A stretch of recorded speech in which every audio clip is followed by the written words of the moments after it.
എന്താ ഭയങ്കര ചിന്തയിലാണല്ലോ. അതെ, നമ്മള് സുഷമേച്ചിയുടെ കല്യാണത്തിന് പോയില്ലേ? അവരിങ്ങോട്ട് വിരുന്നിന് വിളിക്കണ്ടേ? വിളിക്കണം. ആ, അതിന് ഇനി സമയമില്ലാന്ന്. അവര് മലേഷ്യക്ക് പോവാ. ഏട്ടാ, അവര് മലേഷ്യക്ക് പോണതിന് മുമ്പ് വിരുന്നിന് വിളിക്കണ്ടേ? അതെങ്ങനെ നടക്കും? എന്താ ഇത് കർക്കിടക മാസല്ലേ, രാമായണ മാസല്ലേ അല്ലേ? എന്തും പറഞ്ഞേ അവര് മലേഷ്യ പോയി കഴിഞ്ഞാ പിന്നെ എങ്ങനെ വിളിക്കണേ? അത് രണ്ടും കൂടി നടക്കില്ല ഏട്ടാ. എന്നാ കേട്ടോ, അവര് നാളെ ഇങ്ങോട്ട് വരും. വരൂന്ന് ആര് പറഞ്ഞു? അവര് പറഞ്ഞു അവർക്ക് പോണതിന് മുമ്പ് ഇവിടം വരെ വരണമെന്നുണ്ടെന്ന് പറഞ്ഞു. അപ്പൊ ഞാൻ പറഞ്ഞു എന്നാ പിന്നെ പോര്, വിരുന്നു ആയല്ലോ എന്ന് പറഞ്ഞു. എന്നാ പിന്നെ നമുക്കൊരു കാര്യം ചെയ്യാം, നല്ലൊരു ഉഗ്ര സദ്യ ഉണ്ടാക്കാം. സദ്യ പോരാ, ആ സുഷമേച്ചിക്ക് ഭയങ്കര ഇഷ്ടമാണ് മറ്റേ ചിക്കൻ തോരൻ. പിന്നെ സുഷമേച്ചി പ്രത്യേകം പറഞ്ഞു ചേട്ടന് ബീഫാ ഇഷ്ടമെന്ന്. അപ്പൊ അത് രണ്ടും എന്തായാലും വേണം. അതെങ്ങനെ നമ്മളിപ്പോ വെക്കും? അതിനെന്താ വെച്ചാല് നമ്മൾ കഴിക്കാതിരുന്ന പോരെ? ഞാൻ തന്നെ മണ്ടക്കം കേട്ടോ. എന്തോ അമ്മ സമ്മതിക്കില്ല അതിന്? അമ്മയെ കൊണ്ട് സമ്മതിപ്പിക്കണം. അമ്മയെ കൊണ്ട് എങ്ങനെ സമ്മതിപ്പിക്കും? എങ്ങനെയെങ്കിലും സമ്മതിപ്പിക്കണം. ഇത് കർക്കിടക മാസമാണ്, ഇറച്ചി മീനൊന്നും ഇവിടെ വാങ്ങിക്കില്ല. പിന്നെ നിനക്കറിയില്ലേ? കർക്കിടകമൊന്നും ഇല്ല അമ്മയ്ക്ക്. ഇപ്പൊ ചിങ്ങമാസം ആണെങ്കിലും ഞാൻ ചിലപ്പം മൂഡ് ശരിയല്ലെങ്കിലേ ഞാൻ ചിലപ്പോ സുഷമേച്ച് വരണ്ട് എന്ന് പറയുമ്പോ അമ്മ മുഖം ഇങ്ങനെ ആക്കും, കാണിക്കും. എനിക്കറിയാം. അതുകൊണ്ട് ഏട്ടനൊന്ന് നിർബന്ധിച്ചാൽ മതി, സമ്മതിക്കും. അല്ല, എനിക്കിപ്പോ എന്തായാലും കുഴപ്പമൊന്നുമില്ല. അമ്മ സമ്മതിക്കാച്ചാ പിന്നെ വിരുന്ന് വിളിക്കുന്നതിന് എന്താ കുഴപ്പം? ആ, ഏട്ടനൊന്ന് ആലോചിച്ച് നോക്ക്. നമ്മളെ സുഷമേച്ചിയുടെ വീട്ടിൽ വിരുന്നിന് വിളിച്ച ഓർമ്മയുണ്ടാ? പിന്നെ അപ്പൊ എന്താ കഴിക്കാൻ തന്നെ? അത് ഓർമ്മയില്ലായിരിക്കും. നെയ്ച്ചോറ് നല്ല എരിവുള്ള കോഴിയിറച്ചി. ആ, അത് ഓർമ്മയുണ്ടല്ലോ. അപ്പൊ എങ്ങനെയാ അവര് ഇവിടെ വരുമ്പോഴത്തേക്കും ചുമ്മാ സദ്യയും കഞ്ഞിയൊക്കെ കൊടുക്കണേ? അതന്നെ ഞാനും പറയണത്. അമ്മ സമ്മതിക്കുകയാണെങ്കിൽ ചെയ്യാം. അമ്മയെ കൊണ്ട് സമ്മതിപ്പിക്കണം. എനിക്ക് പ്രശ്നമൊന്നുമില്ല. ഏട്ടൻ ഒന്ന് പറയട്ടാ. അമ്മേ, അതെ, ഇവളുടെ മറ്റേ കുഞ്ഞമ്മയുടെ മോളില്ലേ സുഷമ, കല്യാണം കഴിഞ്ഞ്. അപ്പൊ അവര് 2-3 ദിവസം കഴിഞ്ഞ മലേഷ്യക്ക് പോവാത്രേ. അപ്പൊ അതിന് മുമ്പായിട്ട് അവരിങ്ങോട്ട് വരുന്നുണ്ട്. കർക്കിടക മാസമായിട്ടാ? അവർക്ക് എന്തെങ്കിലും കൊടുക്കണ്ടേ നമ്മള്? അതാ ഞാനും പറഞ്ഞത്. ഈ കർക്കിടക മാസത്തിൽ ആരെങ്കിലും വിരുന്നിന് ക്ഷണിക്കുവോ? എന്താ അമ്മ ഇങ്ങനെ പറയണേ? എടീ, രാമായണ മാസം നമ്മൾ മേനു ഇറച്ച വെറും കഞ്ഞി കൊടുത്താൽ മതി. അല്ല, അവള് വിളിച്ചതല്ല, പിന്നെ അവരിങ്ങോട്ട് വരാന്ന് പറഞ്ഞതാണ്. അല്ല, ജമന്തി പറഞ്ഞത് ശരി തന്നെ. പക്ഷെ അവരിങ്ങോട്ട് വരാമെന്ന് പറഞ്ഞ സ്ഥിതിക്ക് നമ്മളെ വെറുതെ വിടുന്നത് ശരിയല്ല. ഒരു കാര്യം ചെയ്യാം. ഞാൻ പറഞ്ഞേ, പിന്നെ അമ്മ ഇറച്ചി മീനും വാങ്ങിക്കാൻ സമ്മതിക്കുകയാണെങ്കിൽ നമുക്ക് ഇവിടെ വെക്കാം. എനിക്ക് കുഴപ്പമൊന്നുമില്ല എന്ന് പറഞ്ഞു.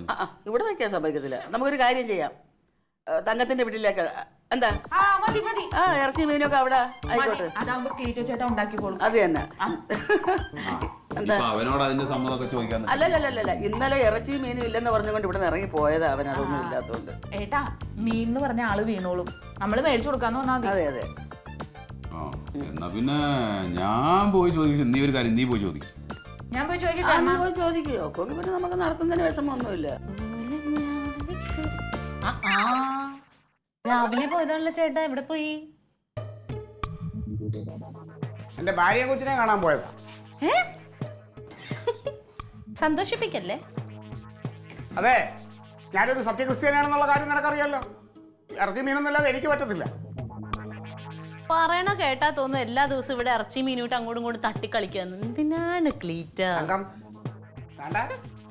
നീ എന്നെ മാധ്യമ വിചാരണ ചെയ്യാൻ നിൽക്കണ്ട കേട്ടോ. ഞാനൊരു രാഷ്ട്രീയക്കാരനാ. അതെ, രാവിലെ തന്നെ എന്റെ മെക്കിട്ട് കയറാൻ വരണ്ട. അവിടെ മരുന്ന് കഞ്ഞി ഉണ്ടാക്കി വെച്ചിട്ടുണ്ട്, വേണമെങ്കിൽ എടുത്ത് കുടിച്ചോ. കഞ്ഞി നീ എന്നിട്ട് കഞ്ഞി കുടുംബം കുടിച്ചാൽ മതി. കഞ്ഞി ഇങ്ങനെ അഹങ്കാരാവാൻ പാടില്ല കേട്ടാ മനുഷ്യന്.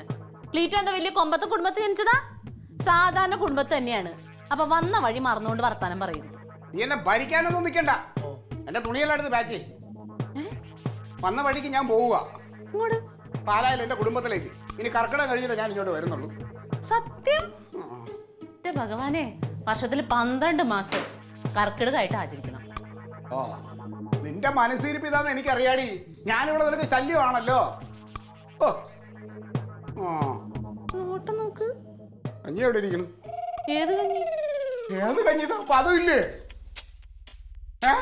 അവിടെ ഇരിപ്പുണ്ട്. ക്ലീറ്റ് എന്തിനു ചാടണേ? തന്നെ എടുത്ത് കഴിക്കുമോ അതോ ഞാൻ എടുത്ത് തരണോ? വേണ്ടേ, ഞാൻ എടുത്ത് കടിച്ചോളാം. എന്താടി? അതെ, അമ്മായിമ്മയോട് എനിക്ക് ആദ്യമായിട്ട് ഇഷ്ടം തോന്നിന്ന്. അപ്പൊ അമ്മ പറയണതിൽ വല്ല വ്യത്യാസം ഉണ്ടോ? എന്താ? നിനക്ക് അമ്മേനോട് സ്നേഹം ഇല്ല, ഇപ്പഴല്ലേ നിനക്ക് തോന്നിയത്? ദുഷ്ടത്തി. പക്ഷെ അതല്ല, ഇന്നാള് കല്യാണം ഉണ്ടായില്ലേ ഞങ്ങളുടെ കുഞ്ഞമ്മയുടെ മോള് സുഷമേച്ചി. സുഷമേച്ചിനെ ഒക്കെ വിരുന്നിനെ വിളിച്ചേക്ക. അതെ, ഇച്ചിരി പയറ് തോരൻ വെച്ചോ. എന്തിനു? വിരുന്നുകാർ വരുമ്പോ കൊടുക്കാം കഞ്ഞിയുടെ കൂടെ. ദേഷ്യത്തിലാണോ? വാത കയറിയിരിക്ക. അതല്ലാന്നേ, ക്ലീറ്റോ ചേട്ടൻ കൂടി സന്തോഷമുള്ള കാര്യ. ഇങ്ങോട്ട് വാ. നിന്റെ കെട്ടിയന്റെ ജോലി പോയോടി? ദേ ചുമ്മാ തമാശ കളിക്കല്ലേ. എന്ത് കാര്യടി? എന്നാ അവിടെ നിക്കട്ടെ. അതേ നാത്തുവിനെ, അമ്മയുണ്ടല്ലോ മീനും ഇറച്ചിയും ഒക്കെ വെക്കാൻ സമ്മതിച്ചു. ആ വിരുന്നിനെ മീനും ഇറച്ചിയൊക്കെ വെക്കാൻ സമ്മതിച്ചൂന്ന്. ഇവിടെയോ? ആ ക്ലീറ്റോ ചേട്ടാ അവര് വരുമല്ലേ, അപ്പൊ പച്ചക്കറി മാത്രം കൊടുക്കാൻ പറ്റോ? അതുകൊണ്ട് മീനും ഇറച്ചിയും എന്താന്ന് വെച്ചാ വച്ചോ, അത് അവിടെ വെക്കരുത് ഇവിടെ വെക്കണോന്ന് പറഞ്ഞു. സന്തോഷം. നല്ല രസായിരിക്കും കേട്ടോ. നന്നായി നന്നായി. ഇറങ്ങി പൊക്കോണം വീട്ടിന്ന്. കർക്കിടക മാസത്തിൽ ഇവിടെ ഇറച്ചി മീനും വെക്കാന്നോ?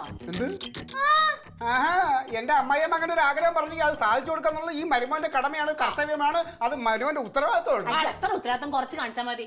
ഇവിടെ വെക്കാൻ ഞാൻ സമ്മതിക്കൂല. നാത്തൂനെ കഷ്ടമുണ്ട്, ഒരു കഷ്ടമില്ല. നാളെ കെടുത്തല്ലേ പ്ലീസ് ഒന്ന് പറ. നിന്റെ സമ്മതം ഇവിടെ ആർക്കോടി? ഇത് എനിക്കിവിടെ അവകാശപ്പെട്ട വീടാണ്, ഞാൻ തീരുമാനിക്കും ഇവിടെ. എന്റെ സമ്മതം ഇല്ലാതെ നിങ്ങൾ ഇവിടെ ഒറ്റയ്ക്കൊന്ന് നടത്തി നോക്കിക്കേ. വിവരം അറിയും നിങ്ങൾ? എന്തറിയാനൊന്നുമില്ല. ഞാൻ അമ്മേനോടൊന്ന് ചോദിച്ചോട്ടെ. എനിക്ക് അതെ, നീ എന്തറിഞ്ഞിട്ടാണ് ചേർന്നത്? വീട്ടില് ഭർത്താവ് പറയണത് ഭാര്യ അനുസരിച്ചാ മതി. അതെ, സമാധാനപ്പെടും. ഈ പേരിൽ നമുക്ക് ഈ മാസത്തെ വീട്ടു സാധനങ്ങളെല്ലാം കനകന്റെ ചിലവിൽ വാങ്ങാം. ആലോചിച്ച് നോക്ക്. ഈ പേരിൽ നമുക്ക് വീട്ടിൽ വേണ്ട ആവശ്യമുള്ള സാധനങ്ങളൊക്കെ കനകന്റെ പേരിൽ വാങ്ങിക്കാം.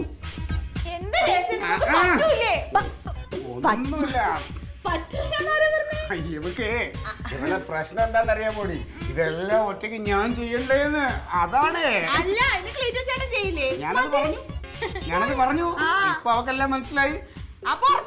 പിന്നെന്താ, അടിച്ചു പൊളിക്കും നമ്മള്. അവർ ഇതുവരെ ഒരു വീട്ടിൽ നിന്നും കഴിക്കാത്ത രീതിയിലുള്ള സദ്യ നമ്മൾ അവർക്ക് കൊടുക്കും.